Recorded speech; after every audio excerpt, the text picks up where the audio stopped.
दरम्यान पंतप्रधान नरेंद्र मोदी यांनी केलेल्या टीकेनंतर उद्धव ठाकरेंनी प्रत्युत्तर दिलंय।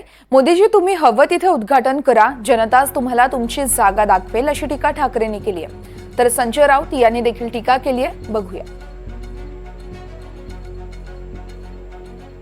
मोदीजी, आपण येत आहात, आपल्याला जेवढी फिती कापायची तेवढ्या फित्या कापा।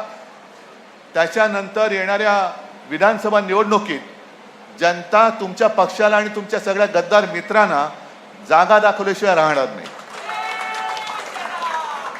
आणि आज जसं आपण या सगळ्या तरुण तरुणींना रोजगार देतोय, 1-1.5 महिन्यानंतर हे सरकारवर बसलेले सगळे गद्दार बेकार हो। जर हिंदुस्थानचे प्रधानमंत्री महाराष्ट्रामध्ये डेरा टाकून बसलेले आहेत, आज विदर्भात आहेत, मग ठाण्यात जाणार, प्रधानमंत्री गल्लीबोळ फिरतायत भारतीय जनता पक्षासाठी।